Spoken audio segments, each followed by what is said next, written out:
Isang mapagpalang araw po sa inyong lahat mga kaaswang. Itago niyo na lamang po ako sa pangalang Ariel.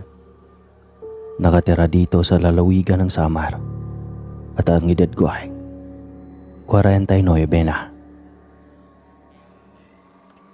Ang ibabahagi kong kwento sa lahat ng mga nakikinig at taga-subaybay sa channel ni Sir Casper ay hango sa totoo kong karanasan. Kasama ang aking asawa na si LV sa baryo kung saan pa kami nakatira ng aking asawa noon. Naganap ito dekada 90 at kasalukuyang buntis ng 7 buwan ang aking asawa noon, mga kaaswang. Nagtatrabaho ako bilang magsasaka sa bukirin namin noon at ang asawa ko naman ay nagtitinda ng mga pagkain at kung ano-anong klaseng gulay sa harapan ng bahay. Tinayuan ko kasi siya ng maliit na pwestong tindahan para hindi naman siya maburyo kahit papaano. Bali mga kaaswang, yung bahay namin noon ay malapit lang sa gilid ng kalsada. Sa likuran naman ng aming bahay ay kagubatan na po. Malalayo rin sa mga kapitbahay dahil noong mga panahong iyon ay kakaunti pa lamang ang mga nakatira sa baryo namin. Napansin kong may bagong lipat na mag-asawang matanda sa di kalayuan sa bahay namin. Natuwa naman ang asawa ko dahil sa wakas ay magkakaroon na kami ng kalapit bahay. Hindi na raw siya mababagot dahil may makakausap na rin siya kapag wala ako sa bahay. Minsan na raw kasing nangapit bahay iyong matandang babae at nakikipagkwentuhan sa aking asawa. At ikinatuwa naman niya dahil mabait umano ang mag-asawang matanda at minsan pa nga'y inaabutan pa raw siya ng ulam. Mahal, huwag kang masyadong magtiwala sa mga yan ha. Alam mo namang bagong lipat lang ang mga yan dito sa baryo natin. Hindi natin alam kung saan ang galing ang mga yan. Pagpapaalala ko sa aking asawa. Hoy, ano ka ba mahal? Ano ba yung pinagsasabi mo? Parang pinapalabas mong masamang tao ang mag-asawang iyon ha. Magtigil ka nga. Nakakahiya ka. Baka mamaya maririnig yan ni Lola Merlita. Saway niya sa akin. Hindi naman sa ganoon mahal. Ang akin lang naman mag-isa ka lang dito sa bahay kapag nasa trabaho ako. Baka mamaya may hinding magandang mangyari sa'yo. Mas mabuti na yung nag-iingat tayo. Pagpapaliwanag ko pa ulit sa kanya. Ngunit hindi man lang ako pinakinggan ng aking asawa.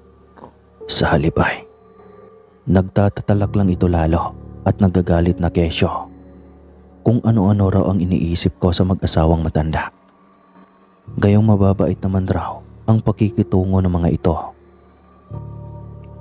Umalis na lang ako kaya naman hindi na ako sumagot at tumahimik na lang para hindi na humaba pa ang aming usapan. Hanggang sa isang araw, nasa labas ako ng bahay at nagsisibak ng kahoy ng mga oras na iyon. Nang makita ang matandang babaeng kapitbahay naming may hawak na saklay at naglalakad ito papalapit sa tindahan namin. Nasipat ko pang mabagal lang ang paglalakad nito hanggang sa maya-maya pa tuluyan na itong makalapit sa pwesto ng tindahan. Unang kita ko pa lang sa matandang iyon mga kaaswang ay kakaiba na talaga ang kutob ko. Lalo na nang mapagmasdan ko na itong matalim na nakatitig sa tiyan ng asawa ko. Habang ang asawa ko naman ay balang-abala sa pagbalot ng gulay na binili ng matanda. Makalipas ang ilang sandali ay lumapit na ako sa asawa ko para tulungan siya. Mukha kasing marami-rami yata ang binibili ng matanda. Paano ba naman kasi? Kanina pa ito nakikipag-usap sa asawa ko at panay turo sa mga nakadisplay na panindang gulay. Aling Marlita, mukhang marami ho yata kayong bibilin ha. Nakangiting wika ko at sabay na patingin sa mga mata ng matanda. Ay, nariyan ka pala iho. Akala ko pumasok ka sa trabaho. Tanong ng matanda sa akin. Wala po akong pasok ngayon eh. Ngiting tugon ko. At iniabot dito ang pinamili. Noong masilayan ko ang mga mata ng matanda at makita ko ang aking figura na nakarefleksyon, ay nanlaki ang aking mga mata dahil sa kitang-kita kong baliktad ang figura ko sa refleksyon ng mga mata ng matanda.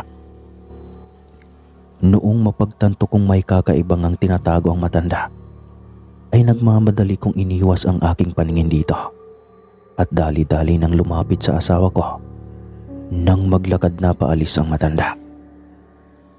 Nagtaka naman ang aking asawa, mga kaaswang, dahil napansin siguro nitong parang natataranta ako at parang natatakot. Ayos ka lang ba, Ariel? Anong nangyayari sa'yo? Parang kang nakakita ng multo dyan. Tingnan mo nga yung itsura mo, putlang-putla ka. Pag-aalalang tanong niya sa akin. Sandali akong sumilip sa labas ng tindahan at napabugahan ng hininga bago nagsalita. Ano kasi, mahal? Pag-aalangang wika ko sa kanya. Hindi ko kasi alam kung sasabihin ko ba sa kanya ang kakaibang nakita ko sa matandang iyon o hindi. Inisip ko kasing baka matalakan na naman ako at sabihin kong ano-ano na naman ang mga napapansin ko. Ano ba kasi yun? Sabihin mo na nga sa akin. Hindi yung para kang ano dyan. Naiirat ang saad nito sa akin. Kaya wala na akong nagawa kundi lakasan ang aking loob at sabihin sa kanyang nakita ko. Kasi yung matandang kapitbahay na bumili ng gulay dito sa atin. Napansin ko kasing baliktad ako sa replika ng mga mata niya. Di ba kapag naka-encounter ka ng ganoong tao, aswang yun? Mariing sabi ko sa kanya. Nako, ayan ka na naman, Ariel. Umatake na naman yung pagkamatanda mo at nagpapaniwala ka na naman sa mga sabi-sabing aswang. Rinig kong wika niya sa akin. Sa totoo lang kasi ay hindi talaga mapaniwalain sa mga kababalagan ng asawa ko. Kahit nga buntis siya ay lumalabas pa rin siya ng bahay sa gabi kapag naiinitan at maalinsangan sa loob ng bahay. Dapit hapon na ng mga sandaling iyon habang nagpapahinga ang aking asawa sa loob ng tindahan at ako naman ay nasa gilid ng tindahan nagpapatuka sa mga alaga kong manok. Narinig kong may kumakatok sa tindahan na animoy. Bibili pa. Kaya naman napatingin ako sa gawin ng tindahan at nakita ko namang tumayo ang aking asawa mula sa kanyang kinauupuan at tiningnan kung sino iyong bumibili. Nasilip kong ang matandang babaeng kapitbahay iyon, kaya naman nagmadali na akong pumasok sa tindahan at nagpresentang ako na ang magbigay ng mga bibilhin nito. Nakailang beses pa akong nagtanong sa matanda kung ano ang bibilhin nito. Ngunit ni isang salita ay wala akong naririnig na sagot mula dito. Kaya naman tinignan ko ang mukha ng matanda at itatanong na sana ulit kung ano ang bibilhin nito. Bahagya pa akong nagulat at napaatras nang makita kong nag-uunahang tumulo ang mga malalapot na laway ng matanda. Habang titig na titig ito sa tiyan ng asawa ko, nakasalukuyang nakatayo sa tabi ko. Nanay, ano ho ang bibilhin niyo? Malakas na ang boses ko nang magtanong dito dahil nakaramdam na ako ng kakaibang kilabot sa matanda. Mabilis namang nagpunas ng bibig ang matanda gamit ang dala-dala nitong kulay puting tela na nakasukbit sa balikat bago magsalita kung ano ang bibili nito. Matapos kong bigyan ng mga pinamili ang matanda at umalis na ito, ay doon pa lamang ako napaisip at napatanong sa sarili kong ano bang nangyari sa matandang iyon At bakit biglang tumulo ang laway habang nakatitig sa asawa ko? "Hoy, napatulala ka na naman dyan." Wika sa aking asawa ko at napakunot ng noo. "Nakatingin ka na naman kay Aling Merlita." Dagdag niyang wika. Sunod-sunod na naman akong umiling sa kanya at sinabing maagang isarado namin ang tindahan para naman makapagpahinga siya ng maaga dahil sa kinabukasan ay may pasok ako. Pumayag naman siya at sinabi sa akin na ako na lang ang magsarado ng tindahan at siya na raw ang magluluto ng pagkain. Kinagabihan pagkatapos naming kumain ay nagtungo muna ako sa tindahan para isara iyon ng maigi nang makapagpahinga na kami. Noong malapit na akong matapos magsarado ng tindahan, bigla na lang akong nakaramdam ng kakaiba na para bang may taong nagmamasid sa akin. Kaya naman nagpalingalinga ako. Baka kasi may taong ang nagmamasid at hindi ko lang iyon namamalayan. Noong mapadako na ang aking paningin sa gilid ng tindahan, sa may puno ng mangga, ay may nakita akong isang malaking baboy na kulay itim. Kaninong baboy kaya yung nakawala? Baka mamaya pag-interesan pa ng magnanakaw at makatay pa. Kawawa naman ang may-ari ng baboy na iyan kapag nagkataong ganoon ang mangyayari. Tanong ko sa isip ko. Sa tansya ko ng mga oras na iyon ay mahigit 7:00 na ng gabi. At kapag mga ganoong oras kasi sa probinsya, ay tahimik na ang buong paligid at halos tulog na ang karamihan. Maaga kasing natutulog ang mga tao kapag sa probinsya ka nakatira. Dahil papalabas pa lang ang haring araw, ay gising na ang mga ito at naghahanda ng magtungo ng bundok.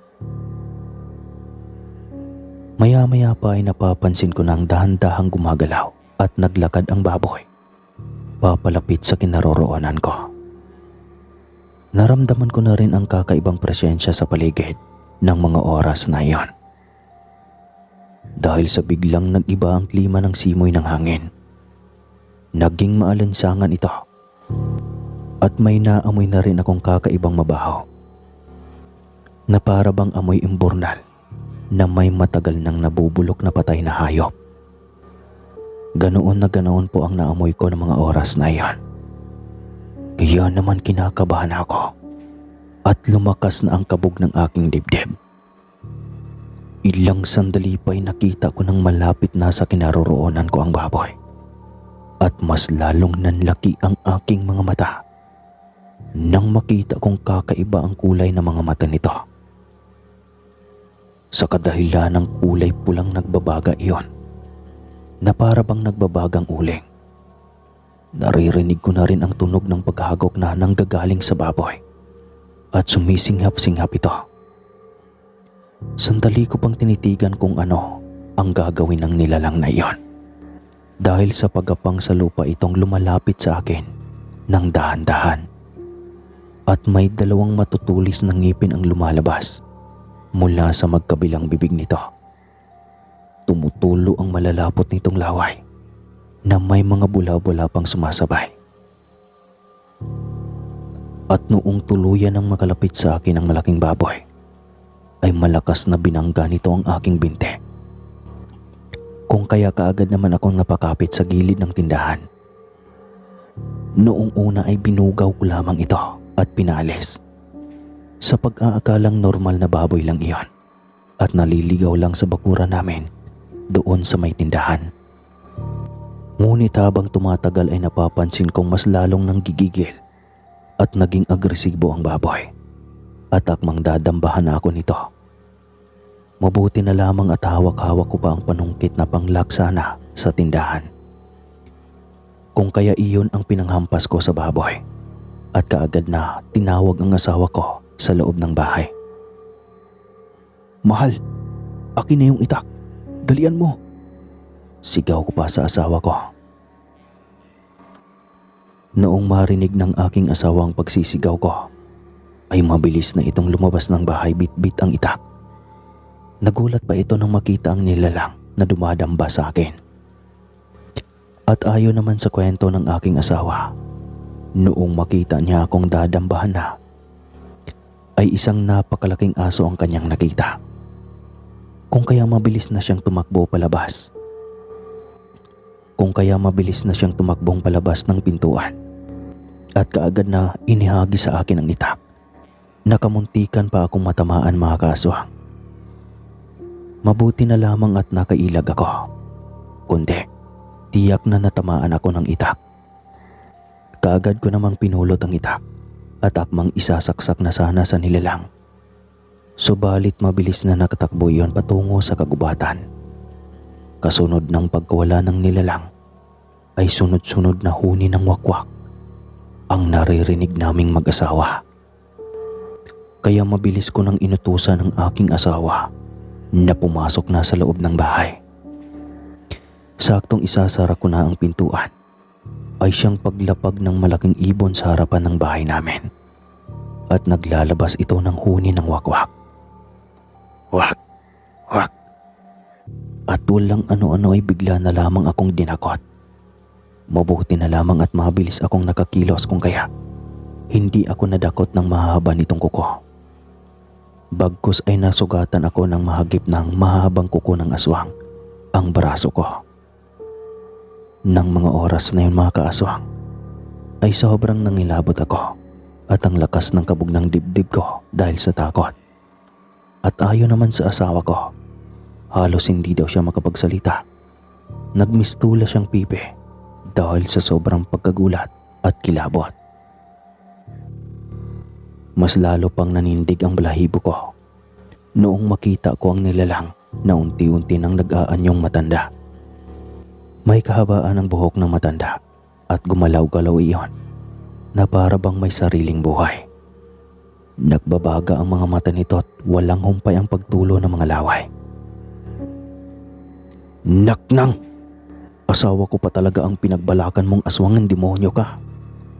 Galit na wika ko sa aswang, kahit na kinikilabutan at nanindig na ang mga balahibo ko ng mga sandaling iyon. Lumapit ka rito at papatayin kita. Galit na sigaw ko sa nilalang. Maya-maya pa ay nagulat na lang ako nang biglang kumaripas ng takbo ang aswang, at walang ano-ano ay bigla na lamang akong sinunggaban nito. Kaya naman nagpangbuno kami, at noong akmang kakalmutin niya ako, ay mabilis akong nakaiwas at malakas na tinaga ko ang braso ng nilalang. Kung kaya sunod-sunod ang pagtulo ng dugo nito sa lupa. Agad ko namang itinarak sa lupa ang itak at inundayan muli ang aswang. Walang humpay ang pagkalat ng dugo ng nilalang sa lupa at malakas na umangil iyon. Tapos ay bigla na lamang iyong kumaripas ng takbo palayo. Ilang sandaling katahimikan ang naganap bago ako pumasok sa loob ng bahay. Naabutan ko namang namumutla ang asawa ko dahil sa takot. Kaya nagmamadali na akong kumuha ng maligamgam na tubig at kaagad na pinainom siya para maibsan ang takot na nararamdaman niya. Kinabukasan, maaga pa lang ay pinuntahan ko na ang albularyo sa kabilang baryo upang patignan ang asawa ko dahil sa nangyaring pananambang ng mga aswang kagabi. Makalipas ang ilang sandali ay nakabalik na rin ako sa bahay kasama ang albularyo. Kaagad namang tinignan ng albularyo ang asawa ko at pinausukan ito ng kamangyan at ng mga halamang gamot. May inusal rin itong orasyon at inihip iyon sa bunbunan ng ulo ng asawa ko. Huwag na kayong mag-alala. Tinanggal ko na ang markang ibinigay ng aswang sa asawa mo. Wika ng albularyo sa akin. Akin na yung itak na ginagamit mo kagabi para mausalan ko na rin ang orasyon. Nang sa ganun ay mas lalong magdurusa at mahirapang pagalingin ng aswang ang sugat na ibinigay mo sa kanila. Saad pa nito at kinuha ang itak na may marka pa ng dugo ng aswang. Matapos ang pangyayaring iyon ay hindi na ako nagpakampante pa, mga kaaswang. Lalo na nang malaman kong umalis na pala ng bahay ang mag-asawang matanda. Ni hindi nga namin namalayan kung kailan iyon umalis at kung bakit. Sa isip-isip ko noon, marahil ay tama nga ang hinala ko. Aswang ang mag-asawang iyon. Kung kaya lumapit-lapit iyon sa asawa ko. Dahil ang pakay nila ay ang pinagbubuntis nito.